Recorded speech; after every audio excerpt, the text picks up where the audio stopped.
Assalamualaikum warahmatullahi wabarakatuh. Bismillahirrahmanirrahim. Alhamdulillahi rabbil alamin.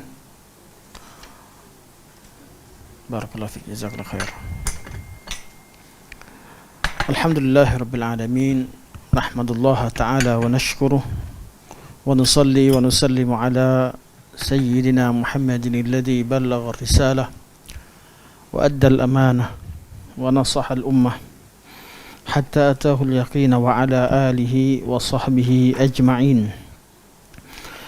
سبحانك لا علم لنا إلا ما علمتنا إنك أنت العليم الحكيم. ورب اشرح لي صدري ويسر لي أمري واحلل عقدة من لساني يفقه قولي. أما بعد، فإن أصدق الحديث كتاب الله وخير الهدي هدي محمد صلى الله عليه وسلم وشر الأمور محدثاتها وكل محدثة بدعة وكل بدعة ضلالة وكل ضلالة في النار. ثم أما بعد. Pertamanya mari kita merafakkan setinggi-tinggi kesyukuran kepada Allah Subhanahu wa taala kerana dengan taufiknya dapat kita berkumpul semula membincangkan sebahagian daripada kandungan ilmu syariah yang Allah turunkan, iaitu berkaitan dengan tauhid. Kerana ahli sunnah tidak membezakan antara syariah dan furu' secara yang dikenalkan oleh ahlul kalam.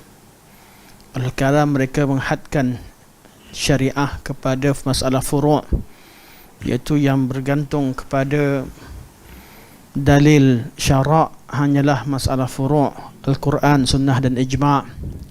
Namun masalah akidah berkaitan dengan ma'rifatullah ianya bergantung pada hukum akal. Sifat-sifat Allah sabit bukan kerana ayat Quran ataupun hadis ataupun dalalah yang ada padanya, tetapi sabit dengan hukum akal, hukum wajib akal, mustahil akal dan harus akal. Ahlul kalam mengkategorikan masalah ma'rifatullah dalam masalah aqliyat, masalah akal, bukan masalah syara'.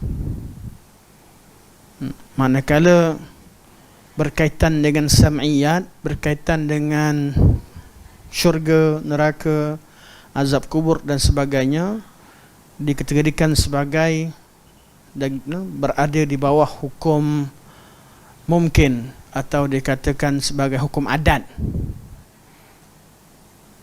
Mereka telah kategorikan sejak awal lagi berkaitan dengan selain daripada Allah, maknanya berkaitan dengan makhluk, dia termasuk dalam hukum adat. Semua boleh terjadi sekiranya ia dikehendaki oleh Allah Subhanahu wa taala.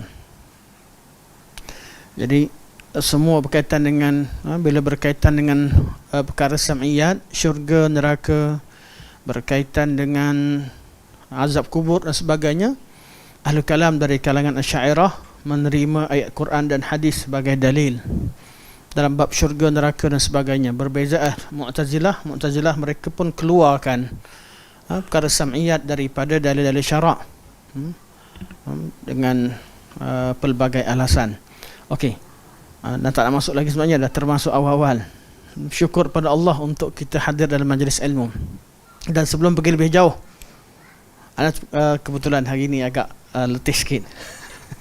Tapi alhamdulillah kopi ada, insya-Allah. Ana daripada malam tadi sempat rehat, sempat masuk hotel. Ana antara yang takut sangkut jam daripada LPT.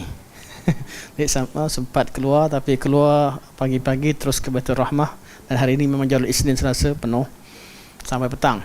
Kebetulan petang tadi tak sempat. Biasanya sempatlah baris sikit, tadi tak sempat. Jadi jelah nak kena slow-slow cakap, sebab kejap lagi dia jadi panas juga sikit-sikit. Jadi kena start dengan slow dan harap-harap kalau antum tak jelas, terus angkat tangan, terus tanya. Takut dah tak perasan. Okay. Jadi pertamanya, sebelum pergi lebih jauh lagi, taqabbalallahu minna wa minkum salihal a'mal, aidukum mubarak, kullu 'am wa antum bi khair. Selamat Hari Raya pada semua. Walaupun ucapan ni sepatutnya pada hari pertama habis hari raya sepatutnya, tapi kita tetap bergembira dengan nikmat Allah Subhanahu Wa Taala berikan kepada kita, sempurnakan ibadah puasa dan segala ibadah yang bersangkut paut dengan Ramadan. Semoga Allah SWT terima segala amalan tersebut dan menjadikan kita di kalangan orang-orang yang lulus dan ditarbiah oleh Ramadan. Mana kita Ramadan itu adalah madrasah yang mentarbiah diri kita untuk taat kepada Allah Subhanahu Wa Taala. Okey. Kita masuk sambung bacaan berkaitan dengan Akidah Tahawiyah, muka surat 145. 145.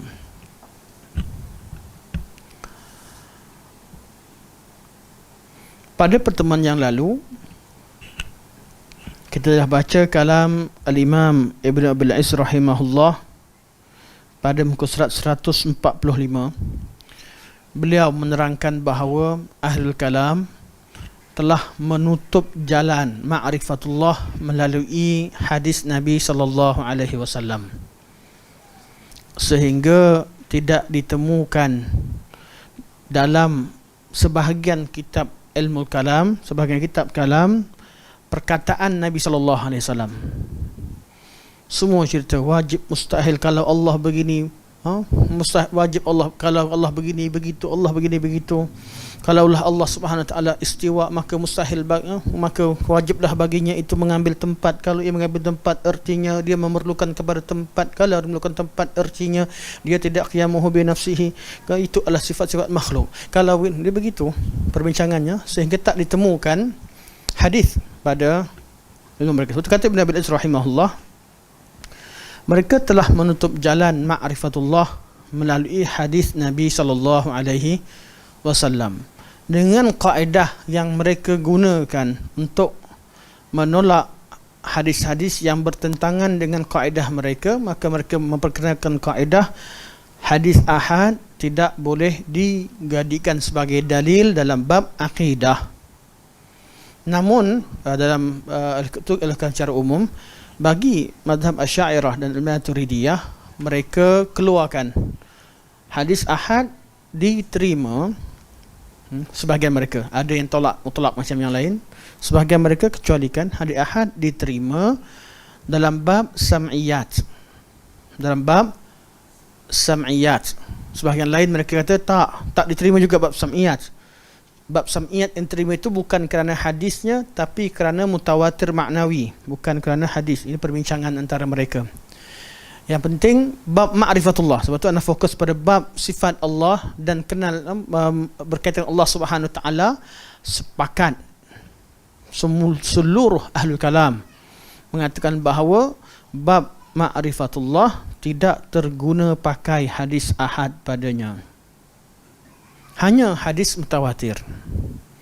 Apabila ditanyakan kepada mereka manakah hadis mutawatir yang menceritakan tentang sifat Allah, mereka tidak mampu menunjukkan walaupun satu hadis.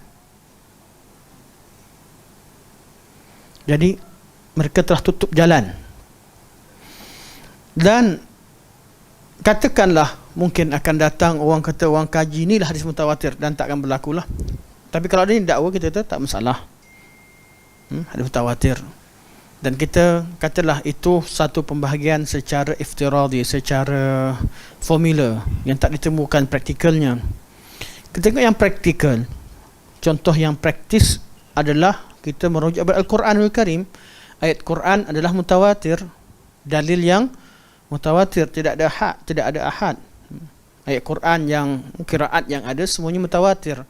Adakah ayat Quran bila datang ayat Quran secara nas terhadap sifat-sifat tertentu mereka terima? Apabila berbeza dengan kaedah mereka, mereka tetap tidak terima. Ayat Al-Quran itu perlu juga dilakukan dua cara untuk sesuaikan dengan akidah mereka. Tak boleh bertembung. Ayat Quran sama ada dibukukan maknanya, tak boleh bagi makna, dan mereka dakwa. Dan ini satu salaf dalam mazhab al-kalam berbeza dengan salaf dalam mazhab salaf yang sebenar. Mereka dakwa ayat Quran yang diturunkan dalam bahasa Arab dengan kalimah bahasa Arab yang ada maknanya itu tidak difahami maknanya. Ayat istiwa ada makna ke tak ada makna? Ada makna, bukan alif lam mim, bukan qaf, bukan kaf, ha, ya ain sad, bukan yasin. Ayat yang mempunyai makna dan maknanya telah pun difahami sejak pada zaman salafus salih. Sudah jelaslah salafus salih lebih faham bahasa Arab daripada orang terkemudian. Bahasa Arab mereka bahasa yang mereka berada di zaman kefasihan. Fasih, tak ada siapa pun yang tidak tahu bahasa Arab. Zaman fasih. Tak perlu kepada ilmu nahu, tapi perkataan mereka memang mengandungi nahu.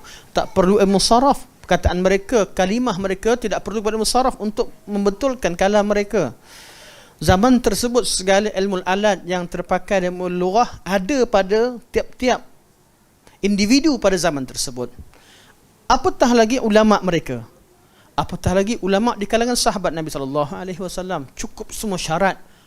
Mereka terima ayat Quran, mereka jumpa ayat Quran sebelum zaman kemudian. Sebab kemudian ambil Quran daripada mereka. Dan ilmu akidah pula telah sempurna pada zaman mereka. Ilmu akidah bukan ilmu ijtihad. Akidah ni suatu benda yang Allah beritahu, kita beriman dengannya. Maklumat yang Allah sampaikan kepada Nabi SAW untuk kita imani dan yakin telah sempurna pada zaman mereka.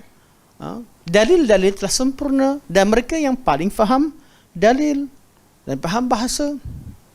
Dan mereka memberikan makna terhadap sifat-sifat.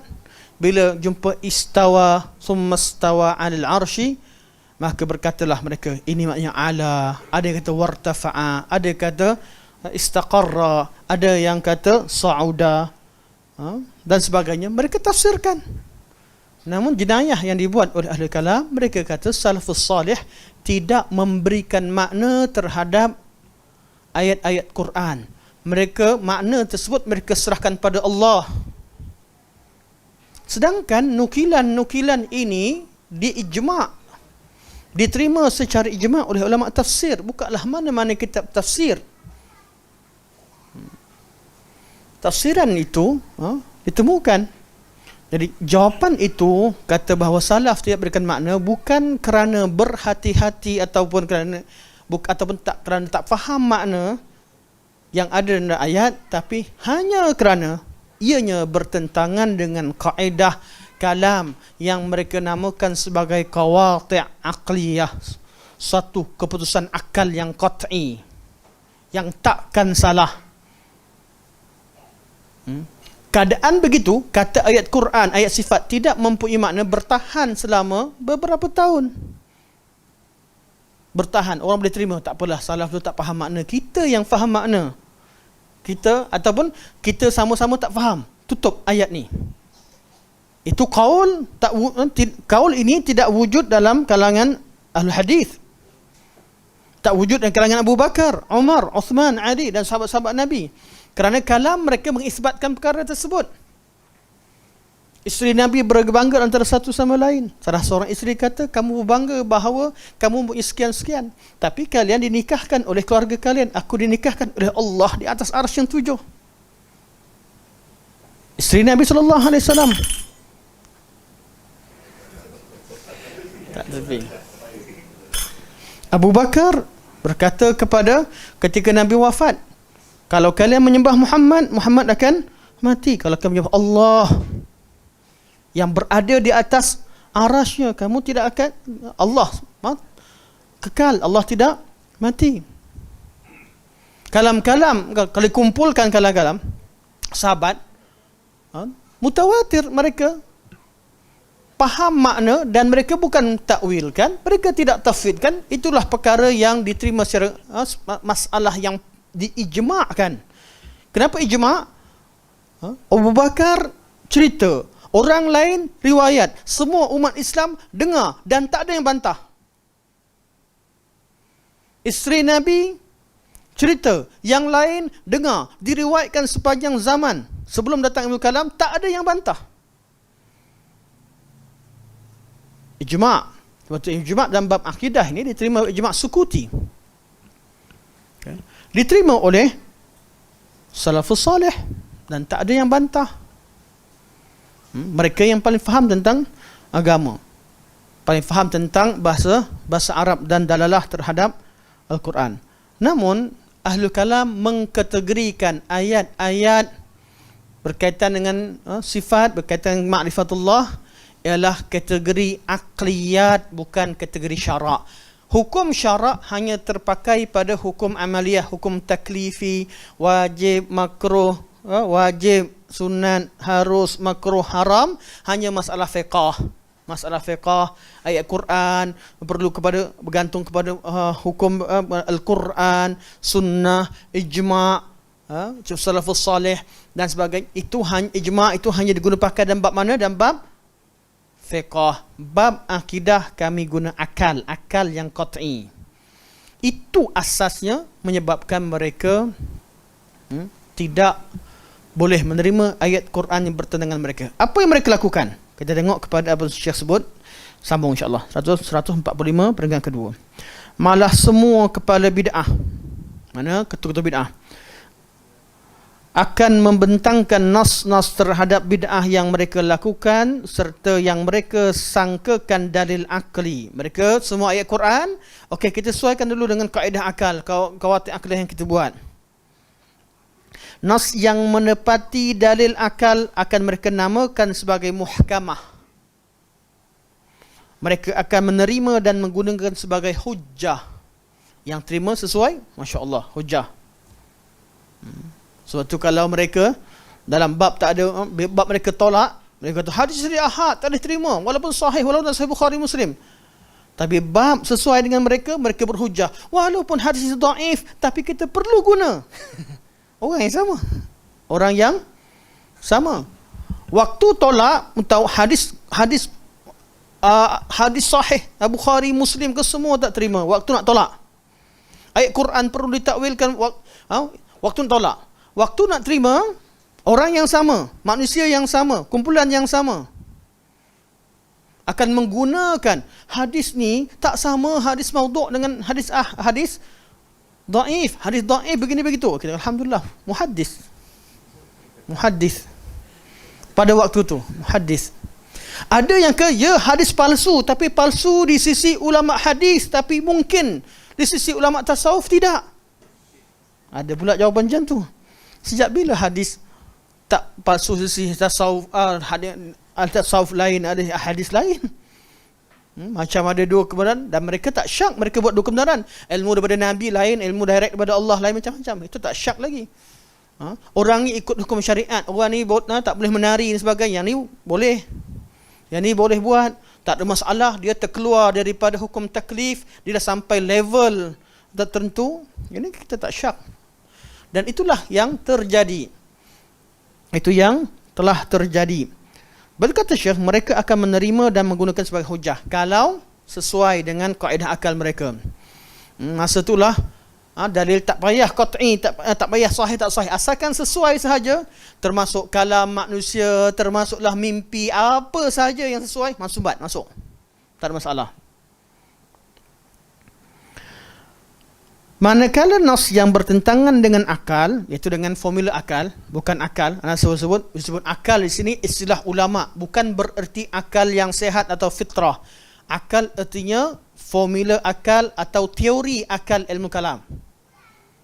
Kerana akal yang sebenar terdapat pada sahabatlah yang paling berakal, walaupun mereka tidak belajar ilmu kalam, walaupun ilmu kalam belum dimasukkan dalam agama Islam. Imam 4, mereka lah yang paling berakal, walaupun mereka paling kuat menentang ilmu kalam. Imam Syafi'i menghukumkan sebat pada ahli kalam. Imam Abu Hanifah pernah jatuhkan hukum, mana mereka katakan mereka kafir dalam bab istiwa. Imam Ahmad menentang ahlul kalam sampai masuk penjara. Mereka paling berakal, tapi akal yang dimaksudkan di sini adalah formula akal dengan konsep yang dibawa oleh ahlul kalam. Manakala nas yang bertentangan dengan akal akan dinamakan sebagai nas mutasyabihat. Sejak daripada timbul kumpulan ahlul kalam, maka dimasukkanlah ayat-ayat sifat sebagai ayat mutasyabihat. Ayat yang Allah Subhanahu wa taala berbangga dengannya, Allah mengisbatkan sifat. Allah kata, mana ayat surah? Allah kata, huwallazi khalaqas samawati Allazi surah As-Sajdah, khalaqas samawati wal ard fi 6 ayyamin thumma istawa 'ala al-'arsy huwallazi. Alif Lam Mim. Baca lagi. Tanzilul kitabi la raiba fihi min rabbil alamin.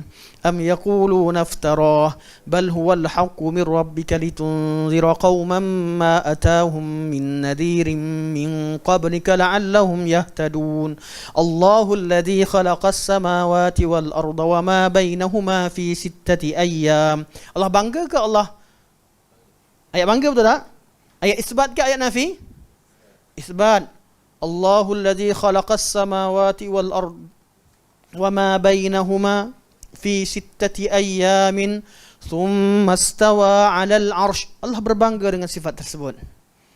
Ayat kemegahan yang paling mutlak apabila Allah kata Allah beristiwa di atas arasy, kerana arasy makhluk yang paling besar, paling agung, paling tinggi. Allah kata Allah beristiwa di atas arasy. Thumma istawa 'alal 'arsy. Mereka kata, kamu tak faham. Yudabbirul amra. Allah mentadbir urusan. Artinya Allah mentadbir. Kita sambung. Yudabbirul amra minas sama'i lil ard. Allah tadbir urusan dari langit ke bumi. Okay. Ayat kebanggaan Allah Subhanahu wa taala, sifat istiwa, ta'alluq dengan makhluk yang paling tinggi, yang menjadi kebanggaan Allah Subhanahu wa taala, menjadi ayat kufur bagi ahli kalam. Ayat yang zahirnya kufur, yang wajib ditakwilkan atau wajib dibekukan maknanya. Ini satu benda kecil atau benda besar? Menafikan sifat-sifat antara sifat yang paling utama. Semua sifat, kudrah, iradah, ilmun, haya, sama', basar, kalam, terkandung dalam ayat makna istiwa. Kerana Allah menguasai seluruh alam. Allah beristiwa di atas arasy. Mereka kata tak. Thumma istawa 'alal 'arsy. Tak boleh kata Allah beristiwa di atas arasy. Kalau begitu, kalau sebelum Allah istiwa di atas arasy, Allah di mana? Kata Allah Maha Tinggi. Kita tahu bila kita Allah istiwa, kita ada sifat al-ulu. Allah Maha Tinggi sejak pada azali sampai ke abadi. Bila Allah ciptakan arasy, maka Allah namakan istiwa. Allah istiwa di atas arasy. Allah Maha Tinggi sejak daripada azali, sejak abadi. Sifat al-ulu, sifat zatiyah Allah Subhanahu wa taala. Sifat istiwa, sifat fi'liyah Allah Subhanahu wa taala. Lepas ada arasy, Allah istiwa di atas arasy bukan kerana keperluan, tapi kerana kemegahannya, kerana kekuasaannya. Allah tak bergantung pada arasy. Allah beristiwa di atas arasy. Mereka kata tak boleh kata istiwa atas arasy. Summa stawa 'ala arsy, artinya Allah kemudian Allah berkuasa dan memerintah arasy. Kata, selesaikan masalah ke tidak? Tak. Habis kita tanya soalan yang sama. Sebelum Allah berkuasa atas arasy, sebelumnya Allah berkuasa atau tidak? Dia kan nak takwilkan summa stawa 'ala arsy, bahawa kemudian Allah menguasai arasy. Kemudian Allah menguasai arasy. Sebelum Allah kuasai arasy, sebelum tu arasy dikuasai atau tidak? Atau Allah tak berkuasa? Yang mana lebih teruk? Takwil tak menyelesaikan masalah. Malah mendatangkan makna yang lebih teruk. Nak kata kufur, kalau faham, mereka tak faham macam itulah. Tapi maknanya makna kufur. Sebelumnya Allah tak berkuasa, kemudian baru berkuasa, lagi tak kena. Tak selesaikan pun apa-apa masalah, malah menambahkan masalah. Dan paling teruk, menolak makna yang terkandung dalam Al-Quran. Dan mereka namakan ini zahir. Zahir Al-Quran yang nas yang jelas, mereka letakkan nama ini sebagai ayat mutasyabihat. Maknanya tak jelas. Tak jelas kat maknanya. Dah Allah sebut, Nabi sebut. Nabi tanya lagi kepada Jariyah, Aina Allah? Sahih tak sahih? Sahih. Dalam Sahih Muslim. Ada riwayat? Ada riwayat yang banyak. Riwayat-riwayat dengan sanad yang tidak disyak lagi sahih. Adakah satu hadis? Tak banyak hadis. Adakah satu ayat Quran? Tak banyak ayat Quran. Ayat istiwa saja 7. Ayat Allah turunkan, Allah turunkan Al-Quran berpuluh-puluh. Ayat malaikat naik bertemu dengan Allah berpuluh-puluh. Ayat Allah Subhanahu wa taala, ayat berkaitan Allah Subhanahu wa taala turunkan perintah berpuluh-puluh. Ayat berkaitan dengan Isra' Mi'raj. Katakan Mi'raj. Bertemu dengan Allah. Ayat Allah perintahkan Adam dan Hawa bersama dengan Iblis turun. Semua ayat ini sebagai qarinah kepada makna yang terkandung dalam ayat yang paling jelas. Amintum man fis sama'. Mereka kata tak. Ayat ni sebenarnya Allah kata, adakah kamu rasa aman dengan Tuhan yang ada di langit? Kenapa kita kata Allah dan Tuhan yang ada di langit? Sebab surah Tabarakalladzi biyadihil mulk wa huwa ala kulli syai'in qadir, inilah dia tajuk utama surah Al-Mulk, wa huwa ala kulli syai'in qadir. Betul Allah tafsilkan 30 ayat, 29 ayat selepasnya, huwallazi khalaqal maut. Nama Allah Maha berkuasa, wallazi khalaqal mauta wal hayata liyabluwakum ayyukum ahsanu amala. Siapa huwa kat situ?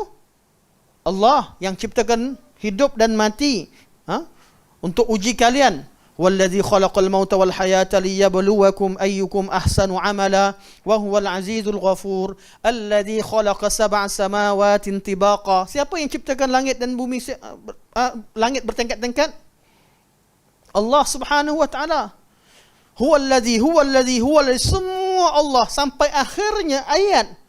Huwa fa idza hiya tamur, semua kata Allah, tiba-tiba kat tengah-tengah nak celah, bukan Allah. Sebab apa? Bukan maknanya tak jelas. Maknanya jelas berkaitan dengan kuasa Allah, Allah berkuasa. Tapi mereka tak nak satu ayat pun bertentangan dengan kaedah akal yang kami belajar daripada guru pertama, guru agung bernama Aristo atau Aristotle. Inilah dia guru agung yang mengajar kita mengenali kebenaran. Dan kenal Allah melalui ayat Quran dan melalui hadis itu adalah kenal Allah melalui taklid. Dan iman muqallid itu dipertikaikan. Kenal Allah melalui Al-Quran, melalui sunnah, melalui ulama, kalam salafus salih, melalui ulama. Kenal Allah selain daripada cara ilmu kalam, namanya taklid. Jadi mereka persoalkan dalam masuk je pelajaran ilmu kalam kat mana-mana mazhab sekalipun, mereka bincangkan awwalul wajib alal mukallaf, perkara yang paling utama yang mukallaf kena belajar apa? Ahli kalam kata, ada yang kata syak, itu Mu'tazilah. Nak tahu kita ni kenal Allah betul tak betul, kewajipan pertama hendaklah syak. Ada syak? Syak dan ragu. Jangan bawa sebarang keyakinan dalam perdebatan, kerana mereka yang falsafah. Nak hukumkan satu benda terwujud tak wujud, jangan bawa kepercayaan lama, kosongkan. Kalau masuk kelas falsafah, siapa yang hadir dalam falsafah, mazhab ni mereka kata, jangan bawa agama kamu, jangan bawa bangsa kamu, jangan bawa supaya kamu kosong. Lepas tu bincang, Allah ada ke tak ada? Daripada kosong, baru kamu kenal Allah dengan sebenar dengan akal kamu. Kalau kamu bawa kepercayaan adat ke, agama ke, kepercayaan apa sekalipun yang kamu bawa, kamu ada tidak lagi hukum dengan akal yang sebenar. Kamu telah bias dengan pandangan-pandangan sebelumnya. Sebab tu Mu'tazilah kata, kewajipan pertama untuk seluruh mukallaf adalah syak. Datang golongan selepas Mu'tazilah kata, janganlah, takkan nak buang semua akidah, takkan jadi murtad dulu baru jadi Islam. Kan? Kenapa? Sebelum cerita, saya tak nak masuk sentuh panjang. Kita benda ni saya pernah sentuh. Puncanya mereka tidak mengiktiraf iman fitrah yang ada dalam jiwa seorang manusia. Kita senang, semua lahir dalam keadaan fitrah. Kullu mauludin yuladu alal fitrah. Semua orang lahir dengan fitrah. Islam dah settle. Kecuali apabila fa'abawahu yuhawwidanihi, mak ayah dia jadikan dia sebagai Yahudi. Au yumajjisanihi, jadikan dia Majusi. Au yunassiranihi, jadikan dia Nasrani. Au yumajjisanihi, jadikan dia Nasrani. Atau ini contoh saja 3 agama dan agama-agama yang lain. Dah jadi kafir, mereka ni yang baru kita suruh tajdidkan syahadah. Tu pun nak jadi Islam balik, bukan syak lagi. Jadikan Islam balik dengan kalimah asyhadu an la ilaha illallah wa asyhadu anna Muhammadar Rasulullah. Inilah kewajipan pertama dalam pengamalan umat Islam. Siapa nak masuk Islam kena mengucap kalimah syahadah. Ini Ahlussunnah wal Jamaah. Tapi bagi Ahlul Kalam tidak. Bagi Mu'tazilah syak dulu. Itu yang pertama. Bagi sebagai mazhab kata ma'rifatullah, kenal Allah. Kenal Allah dengan apa? Cukup kenal Allah. Walaupun tak mengucap, dia kenal Allah. Habis kalau dia mati tak apa. Dia mukmin ke dunia dia kafir, dia mukmin akhirat. Sebab dia dah kenal Allah Subhanahu Wa Taala. Seperti golongan Jahmiyah dan sebagainya. Ini perbincangan-perbincangan. Kenapa? Kerana mereka mendahulukan formula akal mereka. Apa sahaja yang sesuai dengan akal mereka terima, apa sahaja yang tak sesuai mereka tolak. Maka timbullah, oleh kerana perkara ini berkembang dengan masa yang lama, maka ramailah orang yang tidak mengetahui kaul-kaul kebatilan kaul-kaul begini, sehingga ramai yang menganggap ia satu perkara yang wajib diterima. Perkataan mustahil Allah bertempat itu diterima sebagai suatu formula, satu kalimah yang seperti nas, sedangkan ianya tidak terdapat dalam mana-mana ayat Quran atau hadis Nabi SAW, apatah dalam kalam salafus salih. Kita tidak kata Allah bertempat, tapi kita ada kalimah itu Allah tak bertempat, kalimah yang tidak wujud dalam Al-Quran ataupun sunnah atau kalam salafus salih. Ia hanyalah formula ilmu kalam yang difardukan kepada umat untuk beriman dengannya tanpa dalil. Ya Allah bertempat lah, kamu cakap? Tak, kami tak cakap. Apa yang Nabi tak cakap, kami tak cakap. Apa yang Nabi cakap, apa yang Allah cakap, kami cakap. Allah cakap Allah istiwa di atas arash. Bertempat tu. Kami tak cakap bertempat. Allah cuma kata Allah beristiwa di atas arash. Kami pun kata sebagaimana yang diperkatakan oleh Allah. Dan jenayah, anak suka buat tidak panjang tak apa. Jenayah yang dibuat ahli kalam, ketika mereka mengisbatkan sifat, mereka melalui istilah mereka telah memburukkan kalam salafus salih. Melalui istilah-istilah yang mereka cipta. Kita kata Allah Subhanahu Wa Taala beristiwa atas arash dengan cara selayaknya seperti ayat Quran dan hadis Nabi sallallahu alaihi wasallam dan fahaman salafus salih. Mereka kata tak. Mereka golongan ini tu tak kira namanya apa, mereka Hasyawiyah ke, Jihawiyah ke, mereka nak namakan sebagai Wahabiyah ke, semua ni nama-nama tiap-tiap zaman berubah. Tiap-tiap zaman akan berubah, asalkan nama buruk je dia bagi kat orang yang dia nak tuduh. Kita tak pedulikan nama. Tapi apa yang mereka katakan? Mereka kata mereka telah mengisbatkan uluwul makan bagi Allah Subhanahu Wa Taala, sedangkan kita kata uluwul makanah. Kita siapa sebut uluwul makan? Korang cipta istilah, kemudian cipta buku berjilid-jilid untuk tolak istilah yang kalian cipta sendiri. Ketika mereka mengisbatkan sifat ma'ani, kudrah, iradah, ilmun, hayah, sama', basar, kalam, mereka kata kita isbatkan sifat ma'ani, manakala golongan Hasyawiyah mengisbatkan sifat a'yan. Siapa kata sifat a'yan? Cipta istilah a'yan artinya ain, ada jasad. Mereka menjisimkan Allah. Kamu cipta istilah, kemudian buku berjilid-jilid ditulis untuk tolak sifat a'yan. Kononnya yang sabit hanya sifat ma'ani, yang sifat a'yan telah menjisimkan Allah. Istilah yang diada-adakan kemudian dikarang buku berjilid-jilid untuk tolak istilah yang mereka cipta. Ayat-ayat sifat, ayat-ayat mutasyabihat kita jumpa dalam kalam salaf. Tak pernah jumpa ayat-ayat sifat dikategorikan sebagai ayat-ayat mutasyabihat. Mereka kategorikan mutasyabihat, kemudian diajarkan kepada pelajar-pelajar seolah-olah ayat Ali Imran itu sebagai ayat mutasyabihat adalah ayat sifat. Buka kitab-kitab tafsir yang meriwayatkan riwayat kaul salaf salih, tak pernah jumpa pula mereka menamakan ayat tersebut sebagai ayat mutasyabihat, kecuali yang mutaakhirin dari kalangan ahli kalam atau ulama tafsir yang terpengaruh dengan ilmu kalam tanpa mereka sengajakan. Tapi kalam salafus salih tak pernah mengkategorikan ayat-ayat sifat sebagai ayat mutasyabihat. Kemudian diasaskan begitu. Kenapa mereka asaskan begitu? Mereka nak kata perbincangan kami ni pun Quran dah sebut dah. Kan mereka ilmu kita sebut ni ilmu baru terjemah, kita tak, kami tak bertengah Quran. Quran pun dah sebut dah mutasyabihat dan muhkamat ini. Akhir sekali kita pun sibuk bincang makna mutasyabihat dan muhkamat. Sedangkan hakikatnya bukan itu asasnya. Quran ada muhkamat, ada mutasyabihat, tapi dengan makna seperti yang difahami oleh salafus salih.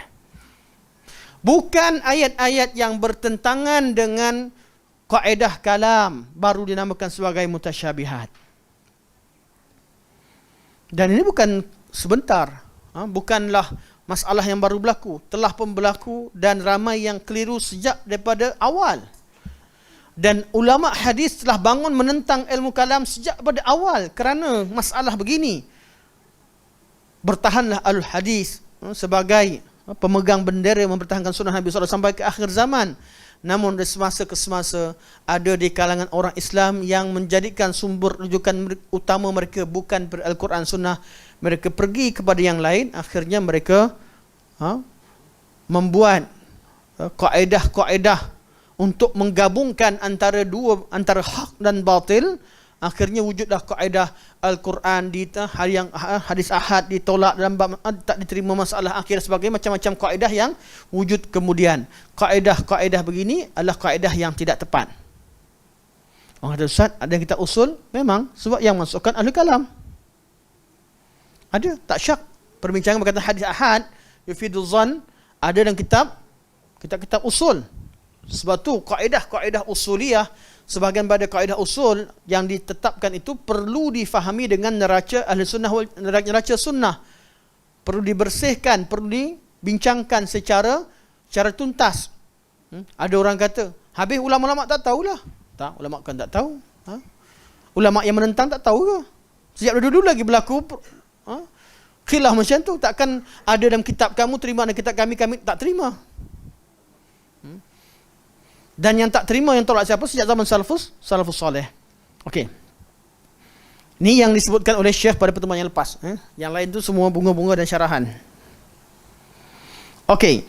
Jadi bila mereka letakkan bernas, mereka namakan ayat yang bertentangan dengan kaedah kalam sebagai mutasyabihat. Ayat yang sama sesuai dinamakan sebagai muhkamat.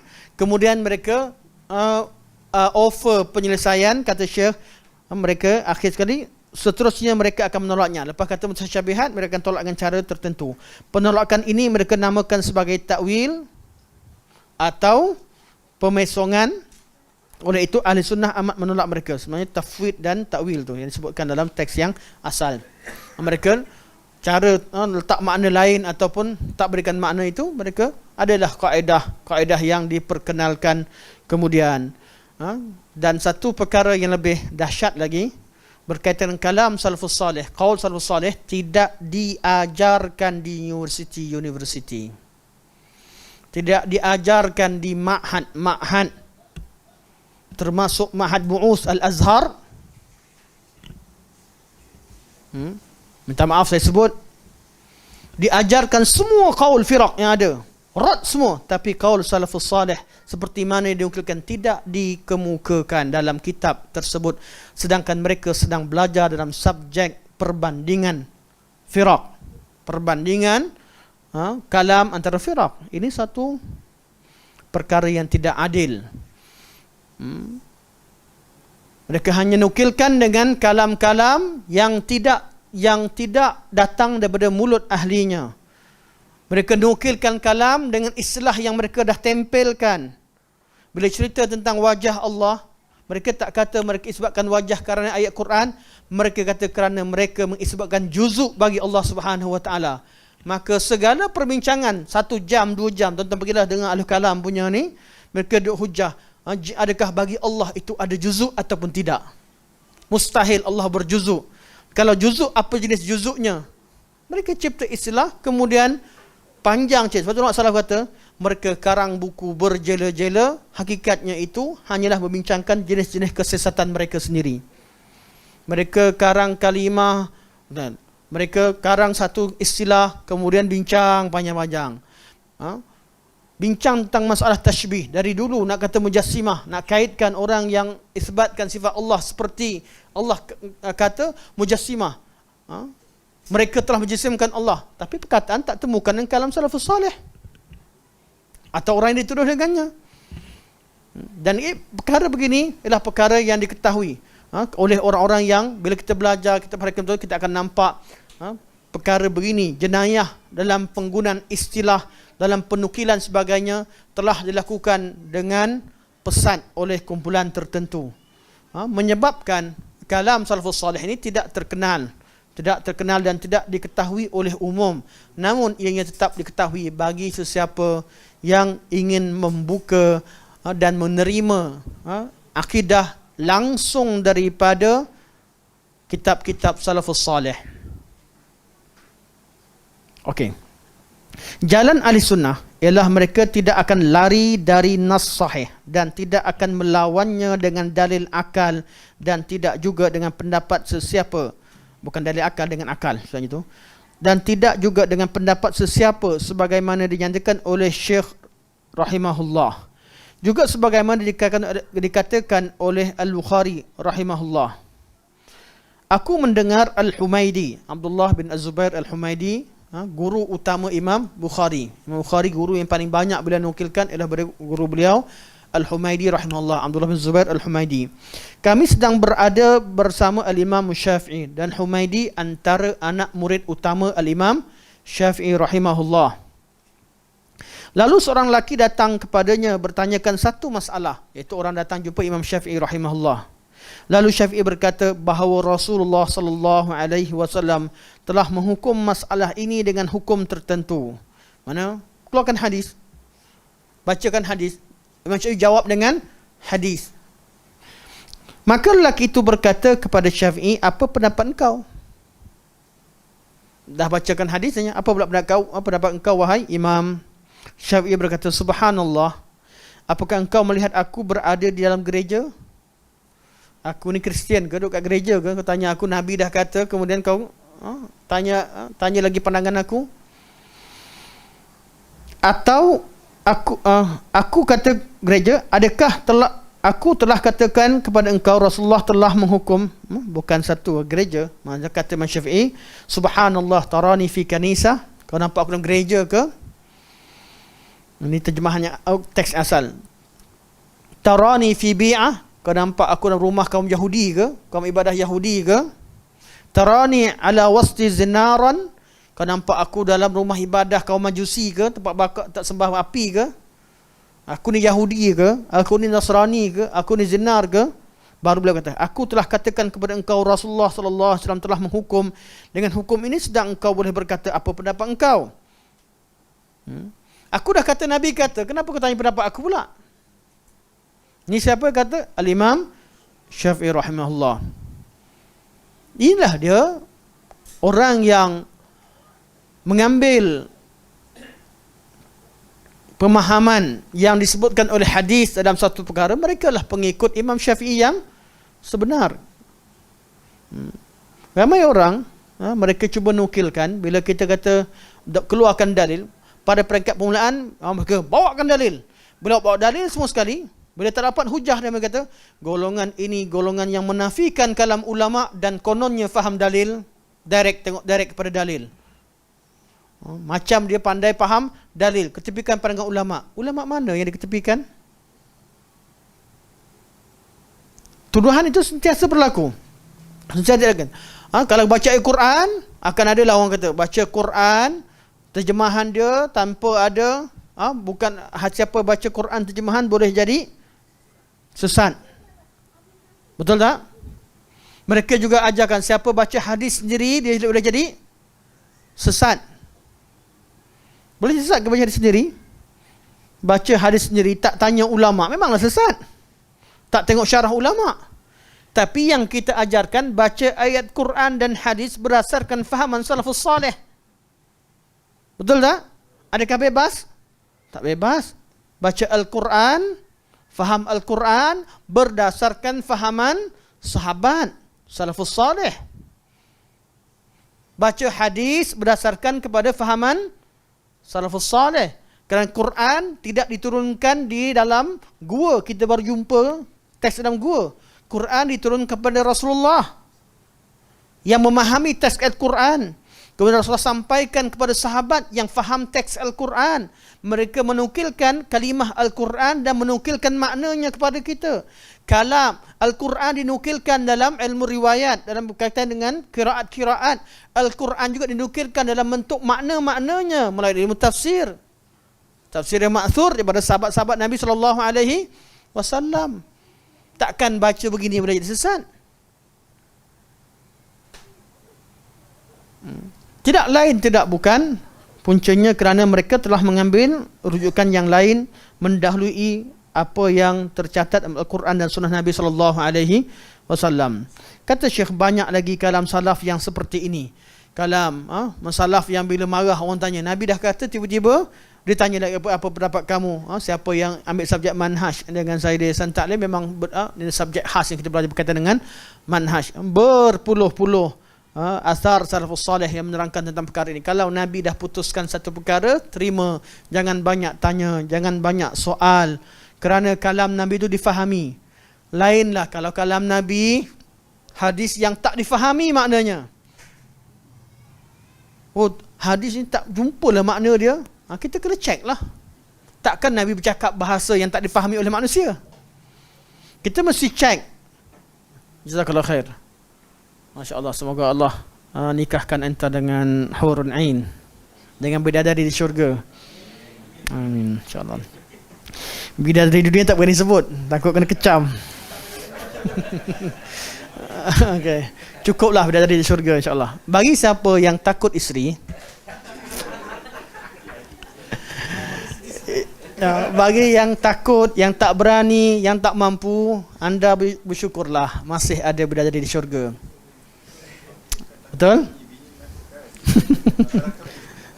Nah, saya cakap ni pun balik tak selamat lagi ni. Jangan main gurau-gurau, jangan main bab ni. Kita lelaki seronok-seronok je pun, kan? Betul-betul pun takut juga, kan?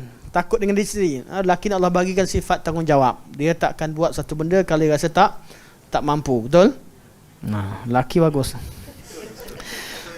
Okey, tinggalkan. Balik ada tentang ni. Jazakallah khair. Terima kasih.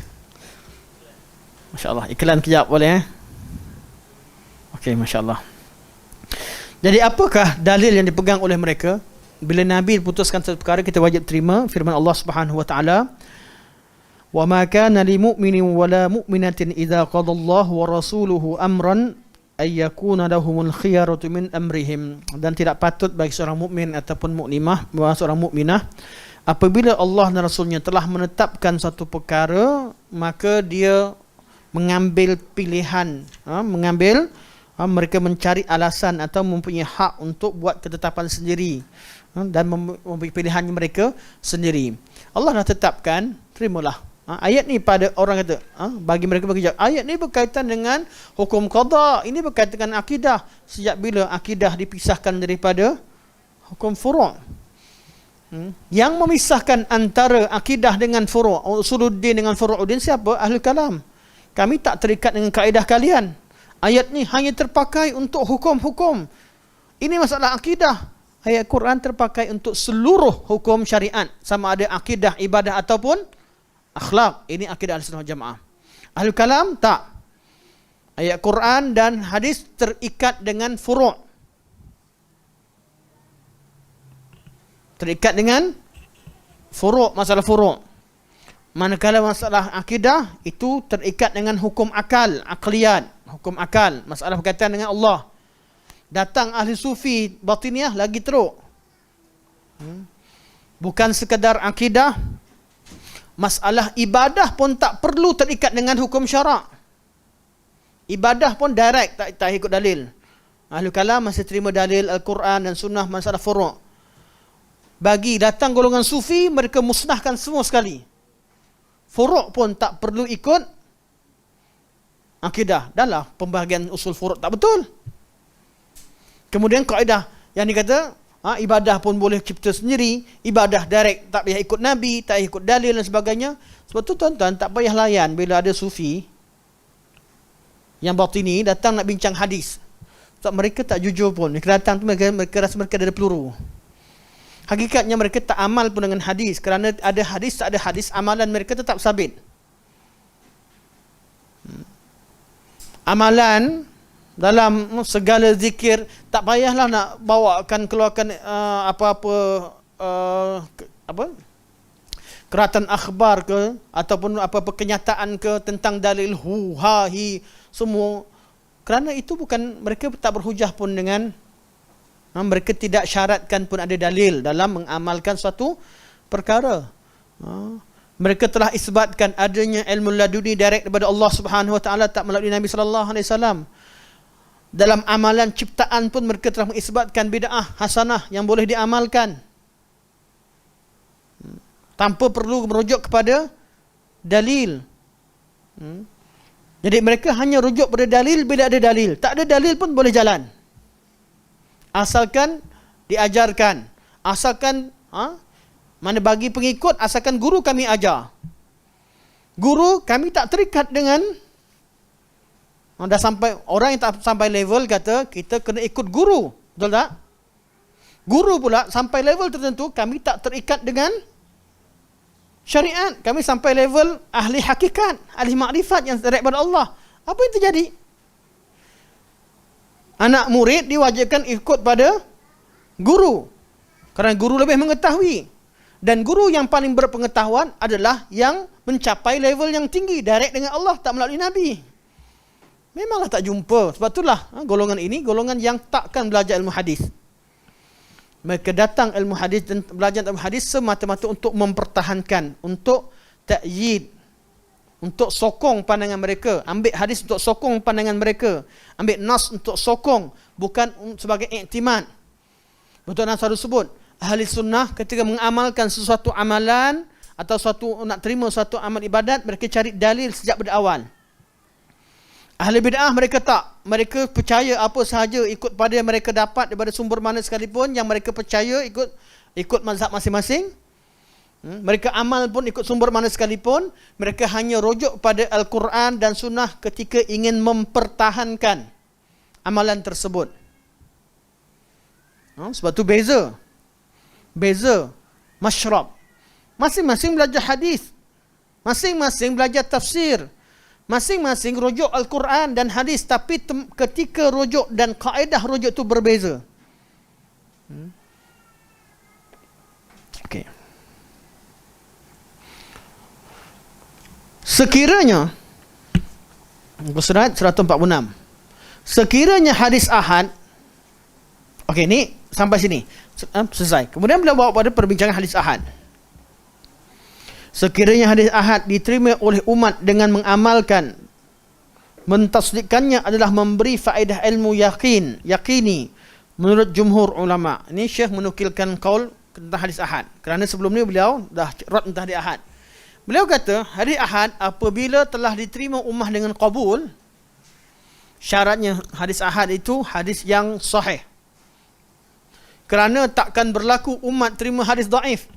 Ada orang kata hadis daif jiddan, idza talaqqatu ummah bil qabul, dia jadi apa? Saya tak ingat lah, tapi saya, dia mutawatir ke? Tak tahulah. Saya baca Ustaz KA punya komen sikit, jangan nampak dia marah, biar dia marah. Dah settle ya, malah dah ada orang bersuara. Tapi maksudnya hadis yang daif jiddan boleh berubah jadi sahih lah, secara ringkasnya. Mutawatir? Atau mutawatir?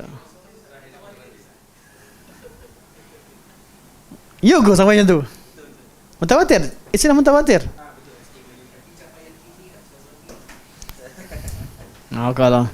Kalau itu yang dikatakan, tak perlu dikomenkan lah. Hadis ahad berubah jadi mutawatir, tak mungkin lah. Ahad lawannya mutawatir. Kalau jadi qat'i ke, jadi apa ke, istilah lain, tapi kalau jadi mutawatir memang tak kena lah. Dia mutawatir lah, ahad lah. Cuma bezanya hukum, kesan hukum tu sampai yakini ataupun tidak, ialah dibincangkan oleh ulama.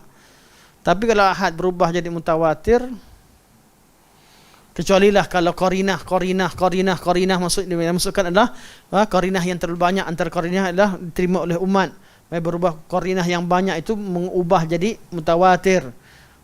Secara umum. Namun kalau begitu dimaksudkan dengan qarinah-qarinah yang banyak, itu ada qaul. Tapi takkan berlaku.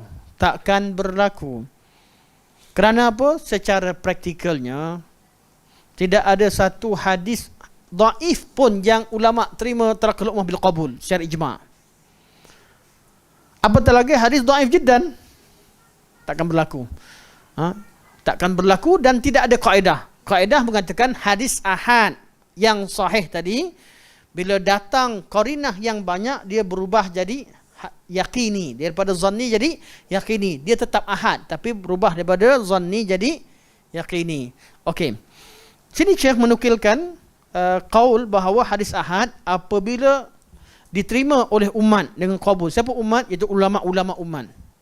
Semua umat Islam dan ulama mereka, semua ulama Islam, yang orang awam tak kira lah, orang awam ikut kepada ulama lah, sepakat menerima hadis tersebut bahawa ianya adalah hadis Nabi SAW. Ianya jadi hukumnya berubah jadi yakini. Okey, masalahnya ada berapa kaul? Siapa yang belajar hadis ini? Ada berapa kaul masalah ni? Ustaz?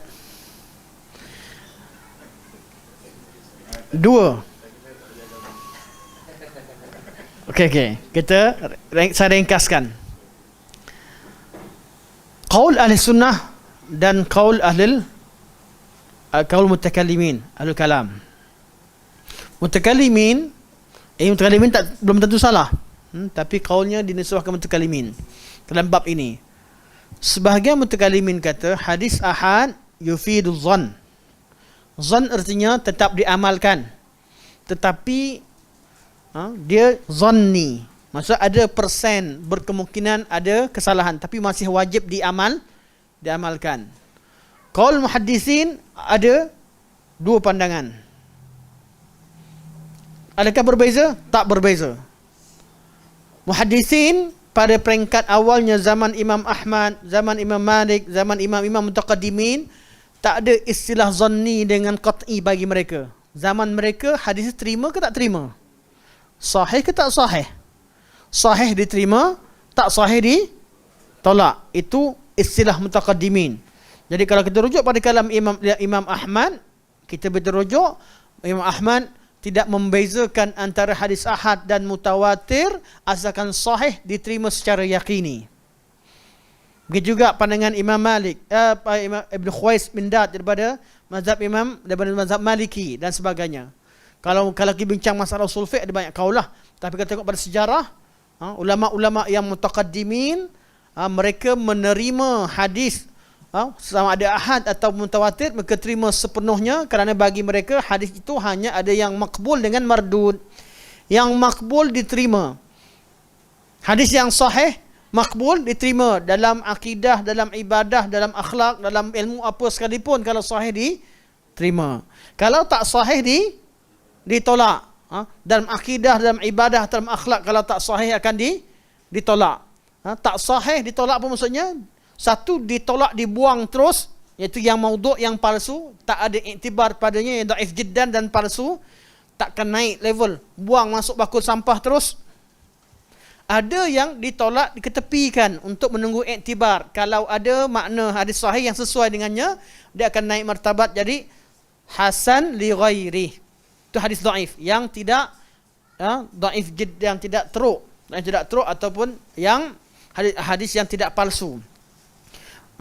Untuk amal, wajib beramal dengan hadis yang sahih. Ini mazhab mutaqaddimin. Tak ada beza, tak ada istilah lain. Tak ada perbincangan zanni ke yakini. Tak ada. Start masuk ilmu mantik. Ilmu mantik membezakan antara ilmu,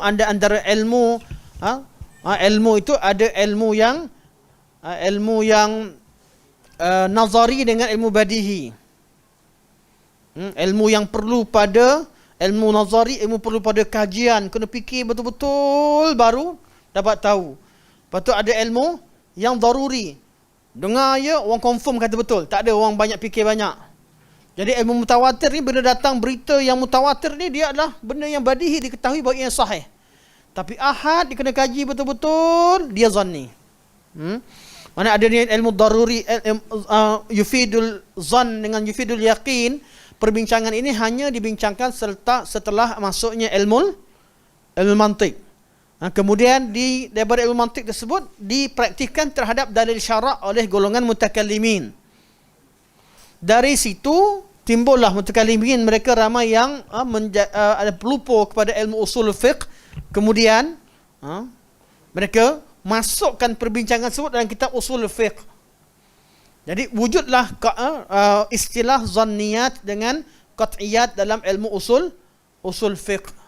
Apabila dah wujud ilmu usul fiqh, maka perlu ada ulama kemudian yang mentarjihkan, kalau dibincangkan bab zanni dengan yaqini, macam mana, apa yang membezakan hadis ahad yang zanni dengan yaqini. Datanglah ulama hadis atau ulama ahli sunnah wal jamaah ketika membincangkan usul fiqh, timbul kaul yang kedua untuk bezakan hadis ahad yang mana yakini, yang mana zanni. Hadis mutawatir betul-betul yakini lah, sepakat semua ulama, semua ahli bid'ah, ahli sunnah, semua sekali sepakat. Hadis mutawatir semuanya qat'i, confirm daripada Nabi SAW. Tinggal hadis ahad, kerana majoriti hadis Nabi adalah hadis ahad. Jadi apa yang ahli sunnah kemukakan, adakah hadis ahad ni qat'i? Kaul pertama mereka kata sama, nak ikut dulu hadis ahad, kalau sahih qat'i. Namun sebahagian daripada ulama sunnah termasuk Syekhul Islam Ibn Taimiyah rahimahullah, beliau kata hadis ahad asalnya zanni, namun apabila ada qarinah, idza taffat bil qarinah yufidul ilmi, bila ada faktor penyokong, faktor qarinah tertentu, dia berubah jadi yaqini. Zanni diamalkan tidak? Tetap diamalkan. Yaqini diamalkan tidak? Tetap diamalkan. Bukan masalah amal tak amal, tapi nak cerita persen percaya pada berita tersebut.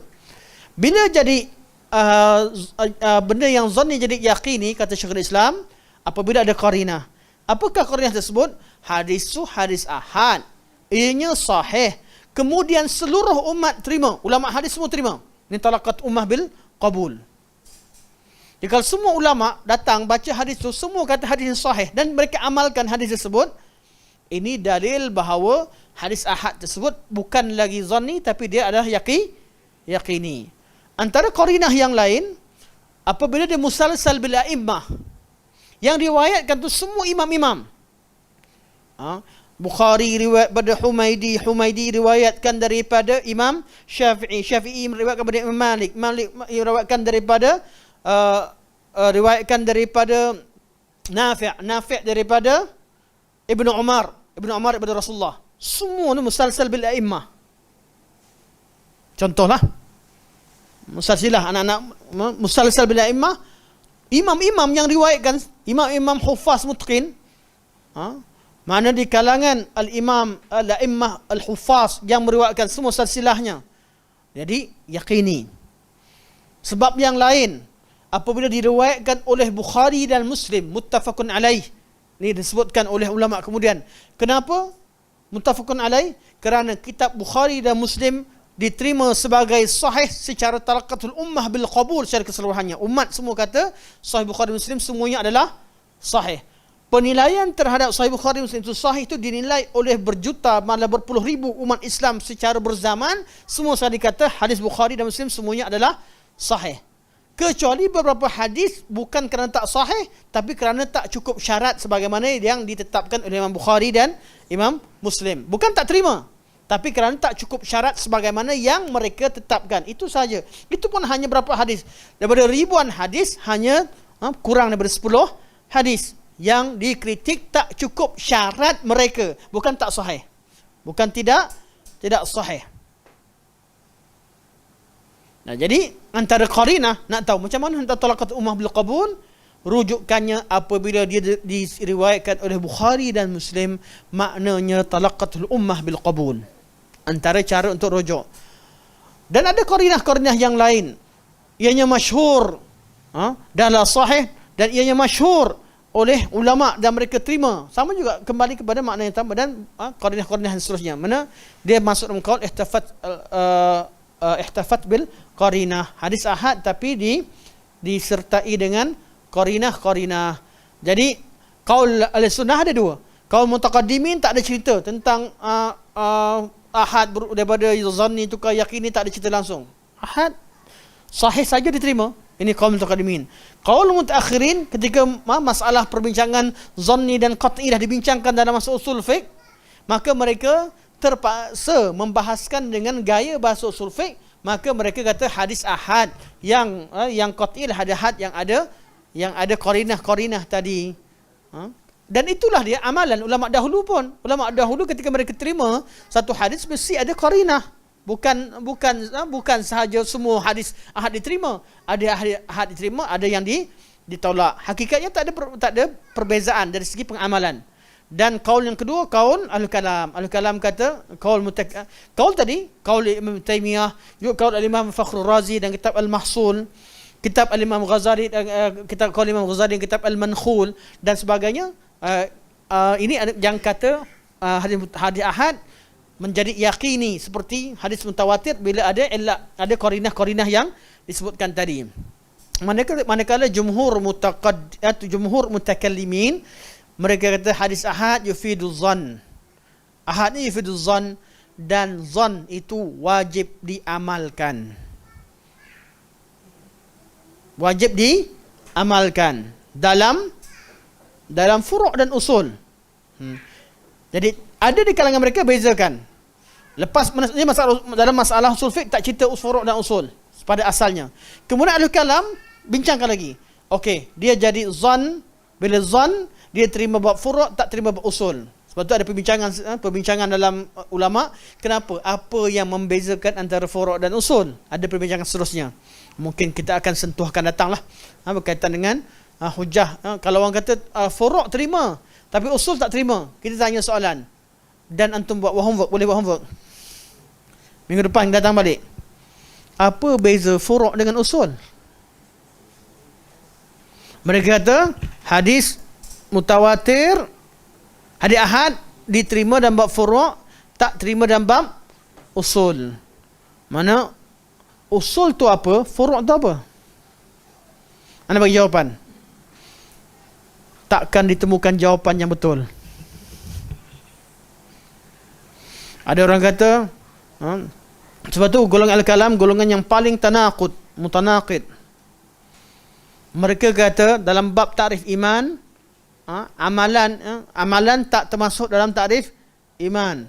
Takkan ada orang kufur sebab amalannya.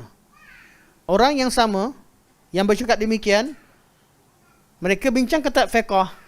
Bila buka kitab fiqh ada kitabur riddah, kitab riddah. Maka disenaraikanlah amalan-amalan yang menyebabkan seseorang itu murtad. Amalan-amalan disenaraikan. Dalam masalah akidah tadi, belajar kitab akidah, kitab al-kalam kata, mana ada amalan yang boleh orang jadi syirik, mana boleh amalan yang murtad. Kitabur riddah ada pula masalah fiqh. Bertentangan tak bertentangan?